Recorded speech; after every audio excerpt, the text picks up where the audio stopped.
Welcome to my channel. एक बार एक राजा ने विद्वान ज्योतिषियों की सभा बुलाकर प्रश्न किया, मेरी जन्म पत्रिका के अनुसार मेरा राजा बनने का योग था, मैं राजा बना, किंतु उसी घड़ी मुहूर्त में अनेक जातकों ने जन्म लिया होगा जो राजा नहीं बन सके, क्यों? इसका क्या कारण है? राजा के इस प्रश्न से सब निरुत्तर हो गए। अचानक एक वृद्ध खड़े हुए बोले, महाराज, आपको यहाँ से कुछ दूर घने जंगल में एक महात्मा मिलेंगे, उनसे आपको उत्तर मिल सकता है। राजा ने घोर जंगल में जाकर देखा कि एक महात्मा आग के ढेर के पास बैठकर अंगार गर्मा गर्म कोयला खाने में व्यस्त है।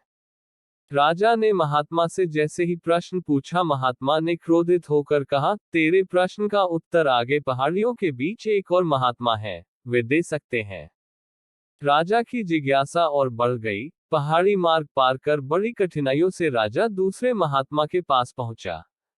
राजा हक्का बक्का रह गया। दृश्य ही कुछ ऐसा था, वे महात्मा अपना ही मांस चिमटे से नोच नोच कर खा रहे थे। राजा को महात्मा ने भी डांटते हुए कहा, मैं भूख से बेचैन हूं, मेरे पास समय नहीं है। आगे आदिवासी गांव में एक बालक जन्म लेने वाला है, जो कुछ ही देर तक जिंदा रहेगा। वह बालक तेरे प्रश्न का उत्तर दे सकता है। राजा बड़ा बेचैन हुआ। बड़ी अजब पहेली बन गया मेरा प्रश्न। उत्सुकता प्रबल थी। राजा पुनः कठिन मार्ग पार कर उस गांव में पहुंचा। गांव में उस दंपति के घर पहुंचकर सारी बात कही।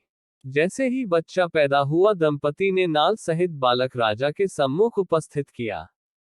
राजा को देखते ही बालक हंसते हुए बोलने लगा, राजन, मेरे पास भी समय नहीं है, किंतु अपना उत्तर सुन लो।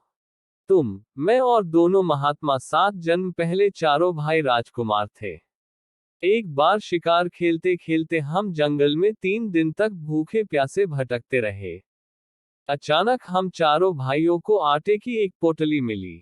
हमने उसकी 4 बाटी सेन की। अपनी अपनी बाटी लेकर खाने बैठे ही थे कि भूख प्यास से तड़पते हुए एक महात्मा वहां आ गए। अंगार खाने वाले भैया से उन्होंने कहा, बेटा, मैं 10 दिन से भूखा हूं, अपनी बाटी में से मुझे भी कुछ दे दो, मुझ पर दया करो, जिससे मेरा भी जीवन बच जाए। इतना सुनते ही भैया गुस्से से भड़क उठे और बोले, तुम्हें दे दूंगा तो मैं क्या खाऊंगा आग, चलो भागो यहां से। वे महात्मा फिर मांस खाने वाले भैया के निकट आए, उनसे भी अपनी बात कही, किंतु उन भैया ने भी महात्मा से गुस्से में आकर कहा कि बड़ी मुश्किल से प्राप्त ये बाटी तुम्हें दे दूंगा तो क्या मैं अपना मांस नोच कर खाऊंगा। भूख से लाचार वे महात्मा मेरे पास भी आए, मुझसे भी बाटी मांगी, किंतु मैंने भी भूख में धैर्य खोकर कह दिया कि चलो आगे बढ़ो, मैं क्या भूखा मरूं। अंतिम आशा लिए वो महात्मा, हे राजन, आपके पास भी आए, दया की याचना की। दया करते हुए खुशी से आपने अपनी बाटी में से आधी बाटी आदर सहित उन महात्मा को दे दी। बाटी पाकर महात्मा बड़े खुश हुए और बोले, तुम्हारा भविष्य तुम्हारे कर्म और व्यवहार से फलेगा। बालक ने कहा, इस प्रकार उस घटना के आधार पर हम अपना अपना भोग भोग रहे हैं, और वो बालक मर गया। धरती पर एक समय में अनेकों फल फूल खिलते हैं, किंतु सबके रूप, गुण, आकार, प्रकार, स्वाद भिन्न होते हैं। राजा ने माना कि शास्त्र भी 3 प्रकार के ही, ज्योतिष शास्त्र, कर्तव्य शास्त्र और व्यवहार शास्त्र। जातक सब अपना डॉट किया दिया लिया ही पाते हैं। यही है जीवन। गलत पासवर्ड से एक छोटा सा मोबाइल नहीं खुलता।